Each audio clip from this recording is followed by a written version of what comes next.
Hola queridos amigos y hermanos, qué placer poder compartir con ustedes nuevamente en el estudio de la Escuela Sabática, repasando la lección número 2 de este nuevo trimestre, que es acerca de los temas del Evangelio de Juan.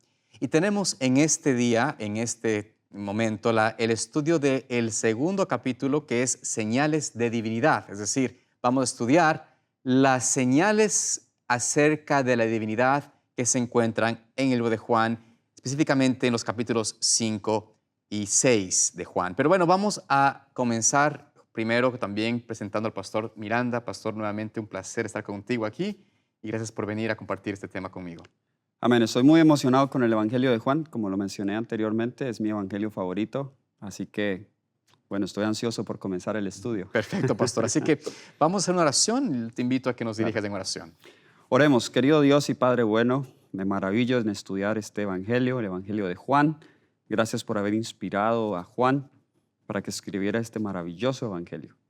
Y pido que al estudiar este tema tan importante de las señales de divinidad, que ayudes a tus hijos que nos escuchan y a nosotros a comprender los distintos aspectos de la divinidad de Jesús, a tener un Amén. concepto correcto de Jesús como Dios y cómo esto nos ayuda en nuestra salvación. En Jesús, amén. Amén. Amén, pastor. Mira, tenemos, para iniciar, quisiera leer una declaración que hace la lección, Ujú. de la cual estoy en completo acuerdo, por supuesto.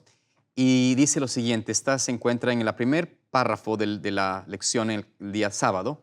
Dice lo siguiente, la Biblia deja en claro que Jesucristo es el Hijo eterno, uno con el Padre, no creado ni engendrado. Jesús es quien creó todo lo que existe. Por lo tanto, Jesús siempre ha existido. Nunca hubo un momento en el que no haya existido. Aunque Jesús vino a este mundo y tomó sobre sí nuestra humanidad, siempre conservó su divinidad y en momentos concretos dijo e hizo cosas que la revelaron. Así que, pastor, ¿qué nos puede decir de Hmm. esta declaración? ¿Estás de acuerdo con lo que dice esta declaración? Por supuesto, 100%. Me alegro que hayan incluido esto en la lección porque hoy justo hay una Corriente. controversia creciente, no es nueva, pero es una nueva ola que está llegando a la iglesia, de movimientos antitrinitarios donde se cuestiona la preexistencia de Jesús antes de todas las cosas y se dice que Jesús sí es Dios en el sentido alto de la palabra, pero ha sido engendrado. Es decir, no es que siempre haya existido con el Padre. Hubo un tiempo en la eternidad pasada donde Jesús fue engendrado. A eso se le llama semi-arrianismo, que Ujú. de hecho todo esto fue una gran discusión por ahí en el siglo IV, en el concilio de Nicea, Ujú. cuando se discute todo esto, el homousía, tenían la misma autoridad en función. Pero hay otra corriente, esta no es muy común en nuestra iglesia, de hecho no conozco a alguien que la crea. Urias Smith creía esto en su tiempo, que es arrianismo. ¿Cuál es la diferencia entre semi-arrianismo y arrianismo? Los arrianos creen que Jesús fue creado, lo cual hace que Jesús sea un Dios menor. Ya.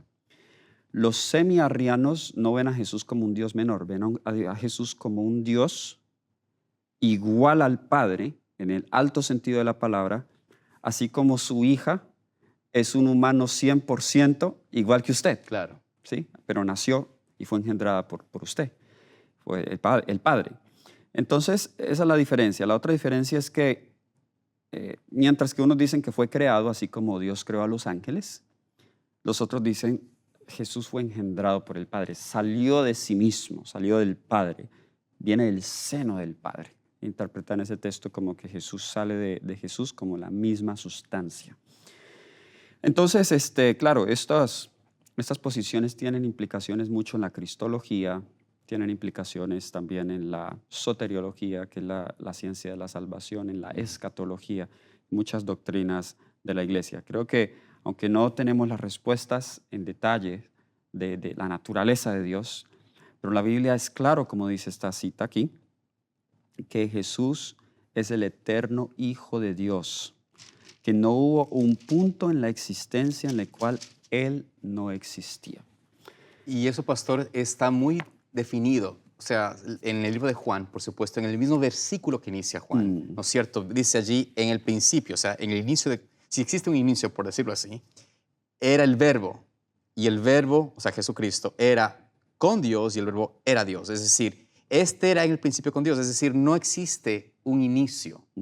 Eterno ha sido Cristo. Entonces, estos son dos versículos que presenta Juan por inspiración divina, mostrando la divinidad de Jesús, la existencia eterna de Cristo. Y tenemos que estar muy claros en esto porque, como tú mencionas, tiene el malinterpretar esto o el no creerlo nos lleva a una errada apreciación de su carácter, de su persona, aún del plan de salvación o de la escatología bíblica. Así es, y yo sé que algunos pueden diferir con lo que estamos compartiendo y está bien que difieran, todos tienen el derecho de creer en lo que desean, pero no podemos, vamos a ver algunas evidencias hoy, y también hay muchas evidencias del espíritu de profecía, no podemos ser selectivos y solo usar aquellas citas que nos convienen y ignorar otras. Una en el momento que estoy pensando en la mente, donde la sierva del Señor dice claramente que no hubo tiempo en el pasado, en el cual Jesús, el Hijo, nunca ha estado con el Padre, que Él es eterno, de pasado, presente y futuro. Yo tengo varias citas donde ella dice eso, entonces no podemos nosotros ignorar esas citas tan importantes. Pero Jesús dio señales que demostraban su divinidad. La lección anterior vimos algunas de ellas. Por supuesto, pastor. Y ahora vamos a ir a otras que se mencionan aquí, comenzando en el capítulo 6 de Juan, el versículo 4 y 5. Allí brevemente vamos a ver unas dos declaraciones acerca de cómo Jesús, ¿no es cierto?, ayuda a través de una obra milagrosa a mostrar quién es Él. Dice allí en el versículo del capítulo 6 de Juan, versículos 4 y 5, dice, y estaba cerca la Pascua, la fiesta de los judíos, cuando alzó Jesús los ojos y vio que había venido a él gran multitud, dijo a Felipe, ¿de dónde compraremos pan para que coman estos? Y esto lo decía ¿con qué fin? Para probarlo. Para ayudarle a ver dónde estaba su experiencia, ¿no? Entonces, ¿qué hace Jesús en esta experiencia? ¿Qué hace Jesús en este momento, no? Por supuesto, Felipe le dice, no habría ni 200 denarios para poder comprar pan para un pedacito cada uno. Entonces, aquí Jesús muestra que Él primero conoce la limitación humana y Él tiene la respuesta a través de la divinidad de sí mismo, ¿no? Así es. Bueno, debemos recordar que cuando Jesús viene, el pueblo de Israel estaba esperando a un rey militar, un rey político. Estaba esperando que Jesús hiciera señales, que acabara con el hambre. Hubo algunos momentos que Jesús hizo señales similares, pero no era para satisfacer su curiosidad. Él tenía otro propósito. Correcto. Aquí en este caso Jesús hace algo sobrenatural y es multiplicar los panes y los peces para una multitud de 5,000 personas, sin contar mujeres y niños. Es decir, esto es algo sobrenatural. Por supuesto. Correcto. Pero en realidad el punto principal aquí en esta primera parte de la historia son los paralelos que se encuentran con Jesús y Moisés. Así es. Donde vemos que primero que todo es el tiempo en que sucede este milagro, que de acuerdo al versículo 4 que usted leyó, pastor, dice que se acercaba la Pascua, la fiesta de los judíos, ¿ok? Lo cual apunta a la gran liberación de Egipto por mano de Moisés. Correcto. El segundo punto es que Jesús va a una montaña cuando él hace este milagro, de acuerdo al versículo 3, así como Moisés va al Sinaí. Tercero, Jesús prueba a Felipe, así como los israelitas fueron probados en el desierto. Cuarto, la multiplicación del pan nos recuerda del maná en el desierto. Luego, quinto, vemos que se recolecta las sobras del pan. Sí. Y esto se recolecta en 12 canastas, lo cual también nos hace acordar de las 12 tribus de Israel. Y por último, que es el punto principal aquí, dice que la persona después de esto, en el versículo 14 de Juan 6, dicen que Jesús era un profeta que había venido al mundo, lo cual es paralelo con la profecía que Moisés había dado, que otro profeta como yo se levantaría, que de hecho es una profecía mesiánica apuntando a Jesús. En realidad es una forma de Jesús mostrar, ¿no es cierto? No solamente el conocimiento que tuvo él, pero también efectuarlo de tal manera que lleve a las personas, Mm, aún la persona común, a reconocer de que esta obra de Jesús era superior a todos los profetas que habían venido ujú, desde Moisés. Es decir, Moisés, que siempre fue el símbolo de el mayor profeta, el mayor mm, hombre en la historia de los israelitas, al ellos reconocer de que este ser que estaba delante de ellos, el que les proveyó del alimento, el que probó la limitación humana, demostrando de que para Dios nada es imposible. amén. Esta experiencia hizo en ellos poder conectar en su mente. Esta es la promesa del profeta que surgiría como Moisés. Pero Amén. Moisés lo decía, lo dijo siempre en función del Mesías, no lo Así dijo en es. realidad a un profeta, porque hubieron profetas muy importantes y Ujú, relevantes, ujú, pero cuando habló de un profeta, hablaba de el Mesías mm. que vendría. Esa era la ideología que estaba presentándose aquí. Y es interesante que Jesús trata de llevar a esta multitud Ujú, de una creencia que él era ese profeta, claro, pero él los toma donde ellos están y los quiere llevar más allá, porque ahora Jesús va a dar un discurso claro. donde va a demostrar que en realidad él era más grande que Moisés, Amén. porque Moisés les dio pan, pero ellos murieron en el desierto, pero él tiene un pan que si ellos comen jamás van a morir. Entonces vemos que Jesús es más que un profeta, él toma la multitud Correcto. donde están, y yo creo que eso cuando damos estudios bíblicos y predicamos deberíamos hacer eso. Tomemos la gente donde están y Sí. llevémoslos poco a poco hacia adelante. Y algo interesante, pastor, para que comprendamos este lenguaje que ellos están realmente pensando que Jesús es el Mesías. O sea, cuando dicen, es el profeta prometido, ellos en el versículo 15, Jesús tiene que salir, huir de ellos, porque le querían ser rey, Mm, lo querían coronar como rey. Entonces Jesús se aparta y ahora vamos a entrar, como tú mencionaste, a la realidad de mostrar que Él realmente es Dios. O sea, de demostrar que Él declara y habla con un lenguaje que afirma que Él es más que profeta. Entonces, por ejemplo, en el capítulo 6, ¿no es ujú, cierto?, del capítulo de que estamos leyendo, estudiando, vemos a partir del versículo 26, claro, hay muchos detalles, pero el tiempo no nos da para entrar en todos los detalles, pero ujú, el versículo 26 en adelante, Jesús habla sobre esta experiencia de quién es Él. ujú. Él hace énfasis recordándoles a ellos de lo que habían visto con el pan real, el pan tangible que probaron allí los 5,000. Él les hace y les muestra de que Él es el verdadero pan de vida. Así es. No es solamente el que provee, pero Él es el pan de vida. Pastor, ¿qué nos dice al respecto de esto? Sí, a ver, aquí Jesús está diciendo muchas cosas aquí. Primero, al decir Él es el pan de vida, está colocándose Él por encima de Moisés.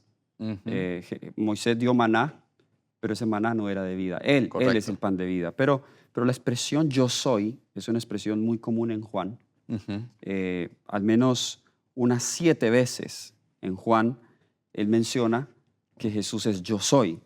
Por ejemplo, yo soy el pan de vida, yo soy la luz del mundo, yo soy la puerta, yo soy el buen pastor, yo soy la resurrección y la vida, yo soy el camino, la verdad y la vida, yo soy el verdadero vino. ujú, Esto en realidad apunta a la identidad de Yahweh en correcto. Éxodo 3, cuando Moisés dice, bueno, y si me preguntan el nombre de quien me envía, ¿qué les digo? Claro. Y Dios le dice, Yahweh, el que tiene existencia por sí mismo, el eterno, Yo soy. yo soy el que soy, yo soy. Ajá, Que en realidad, cuando uno analiza esa expresión en el hebreo, el verbo existir o ser es yahit o yahá, que es la raíz del nombre de Dios, Yahweh. claro. O sea, es la misma raíz, viene de esa misma raíz allí en el verbo hebreo. Qué interesante que Jesús utiliza el nombre de Yahweh, de Jehová, para aplicárselo a Él. Con esto Él diciendo que Él no tiene inicio, que Él es el que es. Y en Mm, este caso, Él es el pan de vida. Entonces, por decir algo similar más adelante, no lo vamos a estudiar esta semana, a Jesús tomaron piedras para claro. apedrearlo, porque Él se hacía igual a Dios. Y es algo interesante que Jesús dice, ¿no es cierto?, en esta declaración acerca de que Él es, yo soy, como tú mencionas, hace eco a la declaración que Moisés recibió de Yahweh, pero mostrando que Jesús está afirmando que Él era el que hablaba con Moisés, que Él era el que estaba en revelando a Moisés las cosas. O sea, es decir, Cristo muestra de que aún en los mismos conceptos de lo que ellos entendían o que ellos comprendían como Moisés, como el que recibía de Dios la información, como hablaba con él cara a cara y todo esto, Cristo dice, yo soy el que estaba allí, yo soy el que está allí y estoy aquí con ustedes. Por eso, antes de que Moisés fuese, fui yo. O sea, es decir, Cristo les está tratando de recordar, de que, ayudándoles a ellos a entender de que quien estaba delante de ellos no era simplemente un hombre, no era simplemente una persona que con una ideología. Él estaba afirmando que él participó directamente con Moisés en la declaración, en la revelación de lo que el Señor estaba haciendo con su pueblo. Y cabe señalar que este nombre, el nombre de Dios Yahweh, Sí. Jehová, este nombre, a diferencia de los muchos otros nombres o títulos de Dios, Sí. que son funcionales en la mayoría de los casos, este nombre es ontológico, porque define no solo una función, en realidad define el mismo ser de Dios.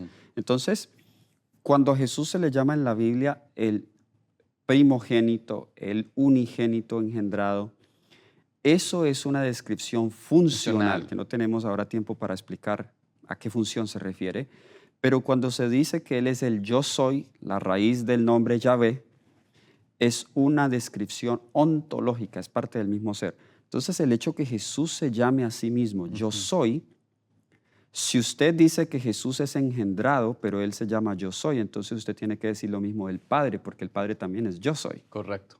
Y el Espíritu Santo en el Antiguo Testamento también se le llama Jehová. Los tres son yo soy, los tres son eternos. Y claramente este nombre, y yo no he encontrado a alguien, a un semiarriano, que dé una respuesta. Cuando yo les digo esto, siempre me dan otro argumento, pero no pueden responder esto. No tratan este problema porque no saben cómo responderlo. Si Jesús es el yo soy, usted no puede aplicarlo esto, yo soy desde el momento en que fue engendrado. No, el yo soy no tiene engendramiento, claro. Ni tiene creación, ni tiene inicio, sea por creación o sea por engendramiento. El yo soy en el hebreo significa el que tiene existencia por sí mismo, el eterno, que no tiene inicio, que tampoco tiene fin. La declaración del yo soy determina la naturaleza del ser, de Dios. Exactamente. Es decir, define quién es. Y por eso no es compatible con el concepto tristemente errado, humano, por decirlo así, de tratar de poner a Cristo como una no sé, una creación, un engendramiento en la parte pasada. técnica pasada, en un momento. O sea, eso se limita o se borra con esta declaración de Cristo, declarándose a Él como Dios soy. Pastor, ahora, no sé si tú tuviste un tema al respecto en algún momento, Sí. porque quisiera de alguna forma también llamar a los hermanos a que nos miran a tener la oportunidad de tal vez buscar el tema. ¿Te acuerdas del nombre del tema? Del tema que tuve tomaste? dos partes del tema. Se titula Fue Jesús engendrado. Lo di aquí en Zoom TV Latino. Como hace hace un año. Hay parte 1, parte 2. Y allí yo escribí un artículo, vi un estudio tratando de explicar todos los textos, en especial el de Hebreos 1, Claro. donde el Padre dice, mi hijo eres tú, yo te he engendrado hoy. Es importante ¿Qué ese tema. significa que Jesús es engendrado? ¿Cuándo fue engendrado? ¿Qué significa esto? ¿De qué manera fue engendrado? ¿Fue engendrado ontológicamente o fue engendrado funcionalmente? Todo eso lo explicamos allí. Bueno, pastor, voy a invitar a los hermanos a que miren ese tema, ¿no es cierto? Esos dos temas, en realidad, aquí en Zoom TV Latino. Y, por supuesto, si los hermanos quieren escuchar, estudiar más al respecto, les invitamos a que hagan seguimiento a esto, ¿no es cierto? Pueden invitarnos, llamarnos o escribirnos a tener esta información y también tu material importante. Un tema se basa en Hebreos 1 y el otro en Proverbios 8. Perfecto. Que es un capítulo difícil. Amén. Porque ahí al parecer dice que... Aparentemente, sí. Que sí fue engendrado en el pasado. Pero qué bueno, no es importante y agradecemos porque nos ayudas con estos importantes temas.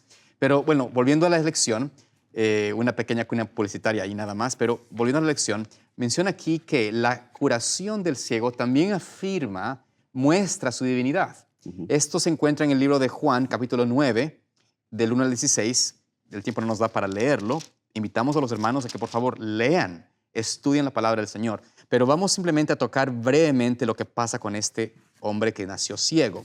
Era un ciego de nacimiento, a diferencia de otros casos. Este nació ciego. Y por ende, Cristo, cuando se acerca a este hombre, ¿no es cierto?, le da a él una instrucción.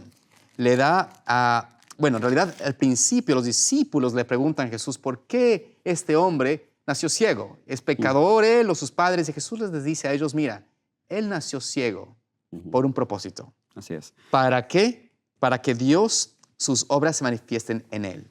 Amén. Y de esta forma plantea Cristo esta curación enviándolo a él a lavarse, después de ponerle lodo en sus ojos. Pero algo que me parece interesante es que Cristo, cuando se acerca al ciego, antes de que se acerque al ciego, él declara de sí mismo que él es la luz del mundo, mostrando de que él es en sí la luz, la verdad, la vida. O sea, él es. ¿No? Amén. Y de nuevo, no hay mucho tiempo, pero Jesús hace algo similar acá que hizo en el capítulo 6. Primero, cuando le preguntan al ciego, dinos en cuanto al que te dio la vista, ¿quién es él? Claro. En el versículo 17, el ciego responde que ahora ya ve, él es profeta. Recuerda al principio la multiplicación de los panes, solo lo veían como el profeta. Correcto. Pero luego él es expulsado a la sinagoga y Jesús lo halla en el versículo 35 y le hace esta pregunta, ¿crees tú en el Hijo de Dios? Y ya vimos que en el capítulo 5, versículo 18, llamarse Hijo de Dios es hacerse igual a Dios. Entonces él responde, versículo 36, él dijo, ¿quién es Señor para que yo crea en él? Jesús le dijo, pues ya lo has visto, el que habla contigo, ese es. Y él dijo, creo Señor, y lo adoró. Otra evidencia. Solo Dios puede ser adorado. Puede ser adorado. Correcto. Ni los ángeles se dejan adorar. Por supuesto, vemos en Apocalipsis que nos habla que el ángel le dice a Juan que no lo adore. Y aquí vemos que Cristo acepta la adoración, mostrando su divinidad, que Él es Dios. Y después de esto, bueno, porque no tenemos más tiempo, vamos brevemente a este último punto de la resurrección de Lázaro. Pastor, este es una de las... Ese fue el milagro más grande. El milagro más sublime de poder sanar a un hombre muerto por 4 días, en realidad, el momento que sea Jesús, y declarar que él, que cree en Cristo, aunque muera, vivirá, y que Él es nuevamente la resurrección y la vida. Por esto muestra Jesús, ¿no es cierto?, que Él declara ante Marta y declara pues a quienes estuvieron en esa experiencia de que Cristo es Dios al tener vida o al dar vida a los hombres. Así es, y creo que de todos los milagros que hemos hablado, el hecho de que Él pueda dar vida es el milagro más grande que prueba su divinidad. En el caso de Lázaro. Y Jesús esperó hasta que Lázaro estuviese muerto por 4 días. Es interesante que incluso en el capítulo 11, versículo 14, Él dice que está contento de que Él no haya ido más temprano para sanarlo. Ayer murió un miembro de la iglesia, de una de mis iglesias. Y claro, la familia está muy consternada por esto. Pero a veces yo, meditando en este versículo, yo decía, a veces Dios se alegra porque ciertas cosas pasan porque Él tiene un propósito con eso, no porque se alegre por el dolor humano. Y aquí definitivamente ya Lázaro hedía, pero Jesús, ustedes pueden leer toda la historia en Juan 11, Jesús resucita a Lázaro de esta manera demostrando que Él es la resurrección y la vida. El hecho de que Él pueda dar vida eterna demuestra que en Él hay vida original, no derivada y no prestada. Pastor, creo que esa es una de las afirmaciones que Jesús hace de sí mismo, sus evidencias, sus milagros, lo que Él hizo demuestra esto. Creo que es importante que nosotros afirmemos esa confianza en Cristo como el dador de la vida, como el creador, como el hacedor de las cosas. Y si tenemos alguna duda al respecto, si tenemos todavía alguna inquietud sobre si Cristo es Dios, si Cristo tiene esa divinidad, bueno, la Escritura nos invita a estudiar, a escuchar su voz y a creer en Él. Amén. ¿Cuál es nuestra lección? Es una pregunta que tenemos que hacernos, ¿no? Bueno, Pastor, gracias por el tiempo. A ustedes también agradecemos por estar con nosotros en este episodio, en este programa. Rogamos que Dios les siga bendiciendo y no olviden de seguir estudiando más de la palabra del Señor. Nos vemos en nuestra próxima semana. Que Dios les guarde.